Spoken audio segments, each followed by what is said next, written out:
الفنان محمد المصري الذي يصوم ويجول في ندوات القاهرة كلها مع كل الندوات. يكتب الدعوات ويحضر الندوات ويساعد كل من يطلب المساعدة، وهو يسمع كلام ماما صغير دايما. أول ما أقول له عندي ندوة يوم كذا ألاقيه عمال يكتب لي الدعوات ويستحملني بقى في شيء ويحط، وأنا قاعدة عمال أقول لا هنشيل كذا وده مش هيجي وده هيجي، ويقعد يغير بطولة بال وبالإخلاص الذي عاهدته فيه والذي بذله كثيرا مع شاعرنا الراحل جلال عابدين. وهو كان يده اليمين وكان معه دائما في ندواته. ندوة فضفضة كان معه دائما في الندوة، وهو يسنده ويكون معه كابنه الوفي دائما. فهو خير من يتحدث عن جلال عابدين. نرحب به ونستمع إليه بسعادة وإنصاف. أسعد الله مساءكم جميعا. شكرا دكتورة سرية توسيلي على هذا الكرم الطيب. شكرا دكتور مسعد. أولا أستاذ جلال عابدين رحمة الله عليه، أنا كنت موجود معاه في منتدى فضفضة، وعايز أقول حاجة إن منتدى فضفضة لما بدأ أنا حضرت منتدى فضفضة صدفة. كنت في أحد الندوات بالصدفة، قابلت أحد الأصدقاء القدامى فقال لي في ندوة في الأوبرا للشاعر جلال عابدين. ما كنتش أعرف طبعا شاعرنا الكبير جلال عابدين، ولكن دعاني للندوة فرحت حضرت الندوة في سينما الحضارة مع سينما الحضارة. بالصدفة أنا حضرت الندوة دي لقيت العدد كان قليل، رغم إن القامات الكبيرة كانت بتحضر الأستاذ جلال عابدين من الضيوف، قامات كبيرة جدا، لكن العدد قليل. فأنا اللي اقترحت عليه لحظتها، قلت له أستاذ جلال، طبعا أنا رحت حضرت الندوة وعرفته بنفسي وكده، قلت له أستاذ جلال إحنا ليه ما نعمل صفحة على الفيس؟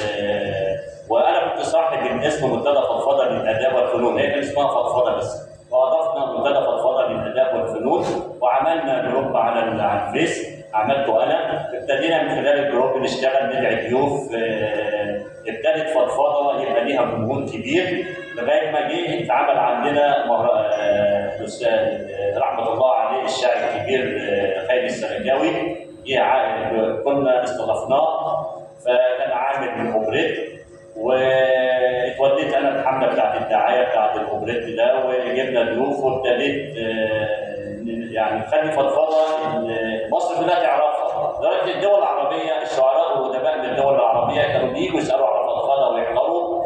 وانا فاكر احنا استضفت الاستاذ سيد حسن ضيف شرف في منتدى فضفضه، وكان بيجي لنا قامات كبيره جدا من منتدى فضفضه، وبقى ليها اسم كبير منتدى فضفضه. عايز اقول في حضره الشعراء الخالدين ايها الحفل الكريم، ايها الساده الافاضل، نجتمع اليوم لا لنرسي قامات وحدت، بل نستضيء بانوار قلوب لم تغب، ولنعلي منارة الوفاء ثلاثة من عمالقة الشعر والأدب في مصر والوطن العربي. ثلاثة شعراء أسروا وجداننا وشكلوا جزءا أصيلا من حراكنا الثقافي، وهم الأستاذ الكبير عبد المنعم عواد، والشاعر الأديب جلال عابدين، والشاعر الكبير الدكتور والناقد حسن فتحي الباقي. فقد كان الشعر ولا يزال مرآة الأمة وضميرها، وهؤلاء الشعراء الراحلون حملوا هذا الضمير بصدق وعمق، وترجموا أحلامنا وآلامنا إلى قصائد خالدة. نقف أولا أمام اسم الشاعر عبد المنعم عواد، أحد رواد قصيدة التفعيلة والتجديد. الشاعر عبد المنعم عواد صاحب تجربة شعرية فريدة مزج فيها بين العاطفة الجياشة والوجدان الصادق، وبين رصد الواقع العربي بعين ناقدة محبة. فقد كان صوتا يعبر عن الذات الإنسانية في أعمق تجلياتها، فجاء شعره نموذجا لجمال الصنعة ونفاذ الرؤية، وبسطته في تشكيل المعجم الشعري الحديث. باقية لا تمحى. ثم ننتقل إلى سيرة الشاعر الكبير جلال عابدين الذي لم يكتف بوهج القصيدة، بل انطلق ليكون مؤسسا ورائدا لجماعات أدبية مثل منتدى فضفضة.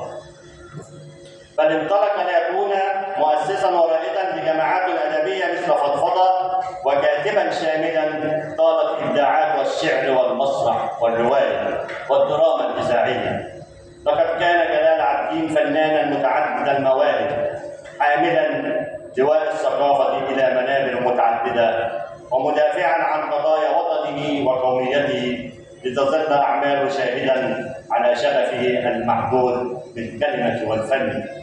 واخيرا نتوقف باجلال امام الدكتور حسن فتح الباب، الشاعر والمفكر والناقد الذي جسد الانصهار الحقيقي بين الثقافه والفكر الاكاديمي، جمع بين رقه الشاعر وعمق الناقد، ليكون بذلك نموذجا للمثقف العلوي الذي لا يفصل بين حبر القلم وشؤون الحياه. يعد الدكتور حسن احد رواد الشعر الحر، واصل المكتبه العربيه وعشرات المؤلفات في الشعر والنقد وادب الرحلات، وكان بذاكرته القويه وحسه الوطني العالي جسرا بين الاجيال والازمنه. ايها الاحبه، هؤلاء الشعراء الثلاثه لم يتركوا لنا مجرد دواوين مطبوعه، بل تركوا لنا ارثا من الاحاسيس والافكار والرؤى التي ستظل تعلمنا كيف نحب وكيف نفكر وكيف نقاوم. انهم لم يرحلوا حقا، بل تحولوا الى كلمات محفوره في ذاكره اللغه، والى الحان لا تحبو على ابطال البلدان. في هذه اللحظه ندعو لهم بالرحمه والمغفره، ونعاهد ارواحهم على ان نكون حراسا امناء على ما تركوه لنا من ابداع، فلتظل ذكراهم خالده، ولتستمر كلماتهم في اضاءه دروب الاجيال القادمه. شكرا لكم، وتحيه الجلال لارواحهم. شكرا جزيلا للشاعر الفنان محمد المصري، واشكره دائما على استجابته لندوتي ونشطتي الجميله التي يتعب في عملها لي، وفي تعاونه مع كل الندوات في مصر وفي العالم العربي. ألف شكر. والآن هذا الشاعر الجميل الذي دائما يهتم